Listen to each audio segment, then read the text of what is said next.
Welcome to the SmartKeys podcast. There's a specific kind of exhaustion that I think everyone listening is going to recognize. It's 5:00 p.m. on a Tuesday. You've been sitting at your desk since 8 a.m. You've replied to, 40 emails, you've been in 3 Zoom meetings, and your Slack status has been green the entire time. The whole day. The whole day. You feel completely drained, but if someone asked you, what did you actually build, write, or solve today? You genuinely have no answer. It's the modern productivity paradox, isn't it? Yeah. You were busy every single second, but you accomplished, nothing of real value. It's what we call hyperconnectedness. Right. You feel productive because you're responsive, but in reality, you're drowning in noise. Exactly. And we aren't just talking about having an off day. We're looking at a systemic issue where our tools have, in a way, hijacked our ability to think. So for this deep dive, we are stripping everything back. Good. We're looking at a comprehensive resource by Felix Rimmer from smartkeys.org titled 7 Focus Management Techniques for Distraction-Free Work. And, to call this a list of techniques is actually doing it a bit of a disservice. I thought so too. Rimmer's is really presenting a strategic guide to the future of work. We aren't just talking about turning off notifications. We are talking about fundamentally redesigning how we interact with information. That's the mission today. We aren't just going to give you life hacks. We're going to deconstruct the biology of attention, the architecture of your workspace, and the actual schedule of your day to see if we can get you back to doing deep work. Because the core thesis here is, it's a bit uncomfortable. It argues that concentration isn't a personality trait. Right. It's not something you're just born with or without. It is a skill, a muscle. And right now, most of us are letting that muscle atrophy. And the cost of that atrophy is much higher than I thought. I was reading through the data in the text, and one stat stood out immediately. It takes over 23 minutes to regain concentration after an interruption. 23 minutes and 15 seconds, to be precise. That's the switching cost. That feels incredibly high. So if I'm writing a report and I stop to answer one Slack message that takes 30 seconds. Just one, yep. I haven't just lost 30 seconds. I've lost 20 minutes of peak cognitive performance. Precisely. And think about the math on that. If you get interrupted just 3 times in an hour, a ping, a quick question, an email notification, you've effectively done 0 deep work in that hour. You're just in recovery mode. You've spent 60 minutes in recovery mode just trying to get back to where you were. And it's not just time lost, right? It's quality too. Oh, absolutely. The text highlights that frequent task switching increases error rates by roughly 20%. Wow. So not only are you working slower, but you are also producing worse work. Oh, yeah. That is the high stakes of the status quo. Okay, let's unpack this. We have a lot of ground to cover. We need to start with the mechanics of the brain before we get to the schedule. The article makes a really interesting distinction between attention and focus. To be honest, I've always used them as synonyms. A lot of people do. Is there actually a functional difference? There is a massive functional difference, especially in cognitive science. Think of attention as the gatekeeper. It's the bouncer at the club. Okay. Its sole job is to scan the environment, noises, lights, emotional stress, and decide what gets through the door. Okay, so attention is the bouncer. Then what is focus? Focus is what happens inside the club. Focus is the VIP section. It is a narrow, sustained state of concentration on a single object. But here's the problem. You cannot have focus if your bouncer is terrible at his job. Right. If the bouncer lets every distraction walk through the door, the VIP section gets crowded and the party is ruined. That makes sense. But the article mentions something that I think a lot of high performers struggle to accept. The myth of multitasking. Oh, yeah. We all know we shouldn't do it, but we all think we are the exception who can pull it off. I mean, can't we train our brains to handle multiple streams? The short answer, no. The neuroscience is pretty brutal on this. Your prefrontal cortex has limited resources. It literally cannot process 2 attention-demanding tasks simultaneously. So what's actually happening? What you're doing isn't multitasking, it's rapid toggling. You are switching your neural network from task A to task B and back again at high speed. And I assume that switching isn't free. It's expensive. Every switch burns glucose, oxygenated glucose in the brain. It's like turning a car engine on and off, on and off. By 2:00 p.m., if you've been toggling all day, you haven't just run out of time. You have run out of fuel. That's why the text argues that cognitive control isn't just about willpower. It's about metabolic conservation. That explains the afternoon slump better than I ate a big lunch. It's literal fuel depletion. So the strategy the author proposes is cognitive control. What does that mean in practice? Right. Cognitive control is tying your attention, your working memory, and your goal setting together. It's about having a plan so rigid that you only switch tasks when you decide to, not when a notification decides for you. So let's get tactical. How do we actually structure a day to support this? The article talks a lot about time blocking. Now, I'll play devil's advocate here.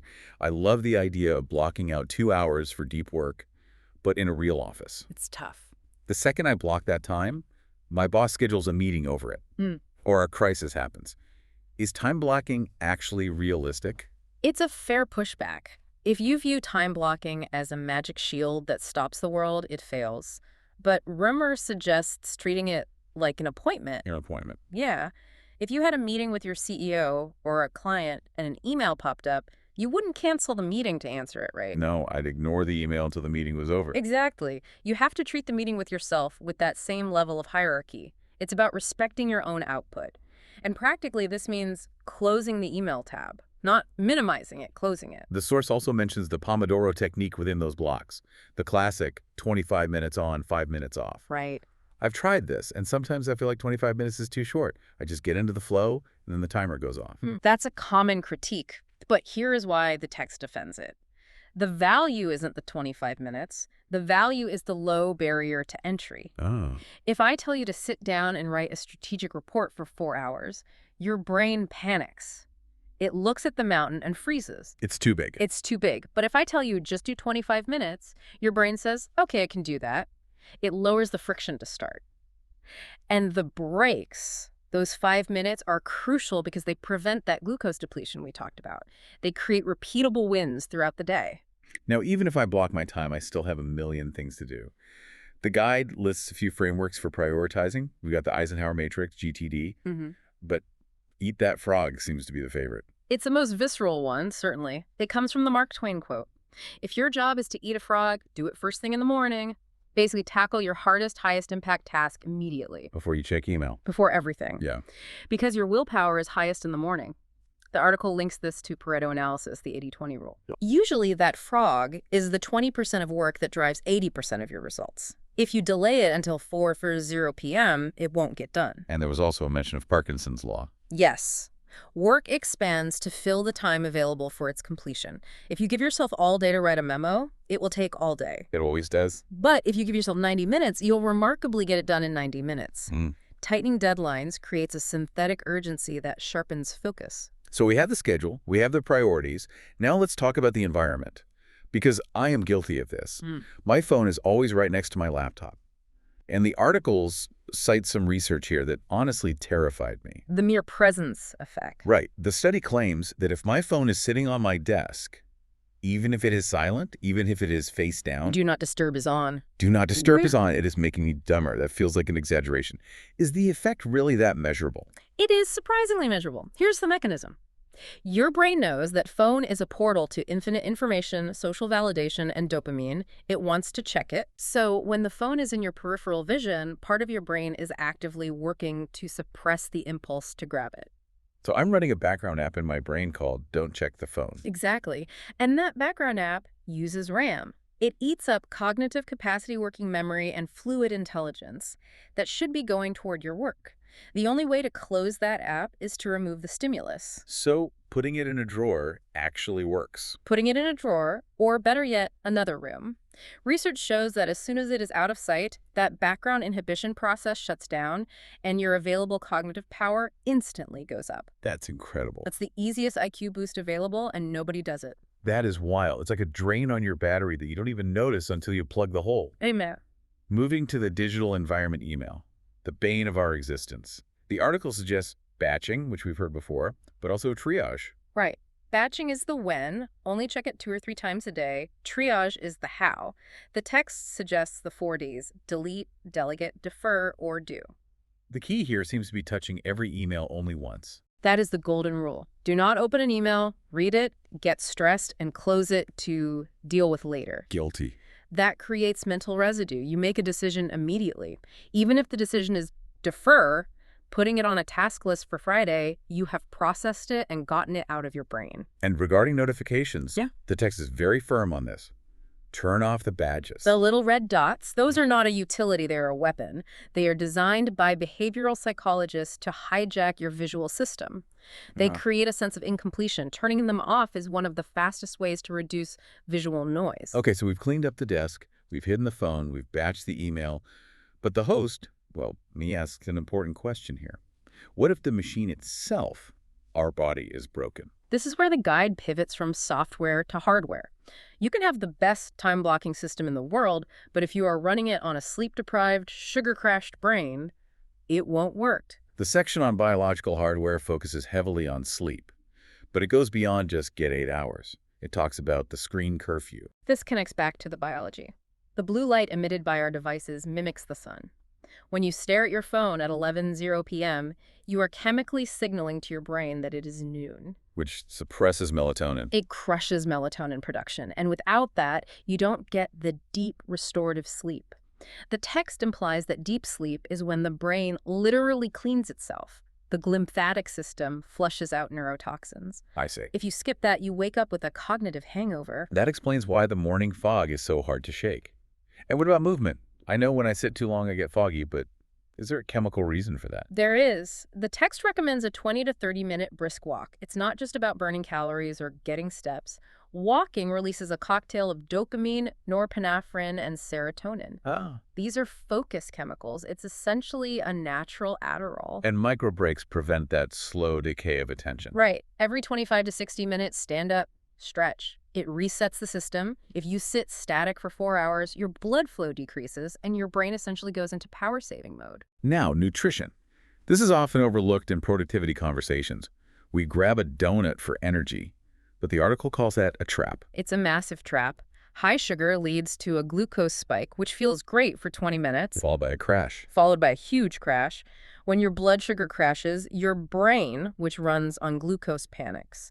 It shuts down non-essential functions like complex reasoning and focus. So the Mediterranean-style plate fish, nuts, greens, is recommended because it's stable fuel. Exactly. Stable blood sugar equals stable attention. There was one specific technique mentioned under mindfulness that I want to touch on because it's so simple. Box breathing. Yes, the Navy SEAL technique. Inhale for 4 seconds, hold for 4, exhale for 4, hold for 4. Why does a breathing pattern matter for productivity? Because stress is a distraction. If your brain is in fight or flight mode, maybe you just got a nasty email, your prefrontal cortex goes offline, you literally become more reactive and less analytical. And box breathing short-circuits that. It hacks your vagus nerve to tell your body, we are safe. It lowers cortisol and brings the prefrontal cortex back online in about 60 seconds. It's a manual reboot. It is. Let's zoom out a bit. We've talked a lot about the individual, but what if you're a manager? What if you run a team? You can't just tell your team to focus if the culture is chaotic. This is a vital section of the source material. Leaders have a responsibility to protect their team's attention. One suggestion is establishing shared deep work blocks. So no meetings allowed between, say, 1:00 p.m. and 3:00 p.m. Exactly. If the whole team knows that nobody is going to ping them during that time, the psychological safety allows them to go deep. They don't have to keep one eye on Slack. And this requires stopping the measurement of busyness. Oh, absolutely. We have to stop rewarding the person who sends emails at 11:00 p.m. Yeah. We need to measure outcomes. Did they deliver the project? Is it good? Not were they online all day? Right. Lead by example. As a leader, if you send emails at midnight, you are implicitly telling your team they should too. You are polluting their downtime. There was also a note about the office environment itself. Biophilia and soundscapes. Biophilia is just a fancy word for our connection to nature. Adding a plant to a desk raises concentration and satisfaction, but the soundscape point is more technical. Okay. The text warns against music with lyrics. Oh, really? I listen to music with lyrics all the time. Here is the problem. Your brain has a verbal processor. When you are writing an email or coding or reading, you are using that processor. If you listen to lyrics, you are forcing your brain to ignore the words in the song to process the words on the screen. So it's multitasking again. It is. It creates conflict. Instrumental music, nature sounds, or white noise are much better because they don't engage the language center. That makes total sense, but I never thought about it that way. I've been sabotaging myself with my playlists. Most of us have. So how do we know if any of this is working? The article suggests tracking metrics. And not just guessing. You need to be a scientist of your own work. Track deep work minutes. How many minutes today were you truly focused? Track completed tasks and track perceived energy. And review it weekly. Yes, if you see that on days you skipped breakfast, your focus score plummeted, you have data, you can make adjustments. So what does this all mean? We've covered a ton of ground here, Yeah. from the glucose in our brains to the notifications on our lock screens. If we connect this to the bigger picture, we are living in an attention economy. Everyone, advertisers, app developers, news outlets, is fighting for your eyeballs. And your brain. And your brain. The source argues that in this world of information overload and AI, the ability to focus is the ultimate competitive advantage. If you can sit down and do deep, meaningful work for 4 hours a day, you will outperform someone who works 10 hours a day but is constantly distracted. It's not about working harder. Yeah. It's about protecting your resources. It's about not letting your attention be hijacked. It's about agency. Are you running your day, or is your day running you? I love that. So for the listener who is feeling overwhelmed right now, maybe they're listening to this while multitasking. What is the one thing they should do? The final tip from the text is perfect. Start today with just one thing. Don't overhaul your whole life. Just do one 25-minute sprint. Just one. Just one. But do it with the phone in the other room. Prove to yourself that you can survive 25 minutes without the connection. Feel the difference in the quality of work you produce. Repeatable wins. I love it. It starts small. Well, this has been an absolute masterclass in reclaiming our brains. I know I'm going to be moving my phone charger to the kitchen after this recording. I highly recommend it. Thank you for tuning in to the SmartKeys podcast. It's been a pleasure. If you found this deep dive helpful, please subscribe to the podcast. We are going to keep exploring the future of work, SaaS innovation, and productivity. And do yourself a favor, read Felix Romer's full article. It's a comprehensive resource, and we've only scratched the surface of the details he provides. You can find the link right there in the show notes. Go check it out, try that 25-minute sprint, and we'll catch you on the next deep dive. Stay focused. Bye, everyone.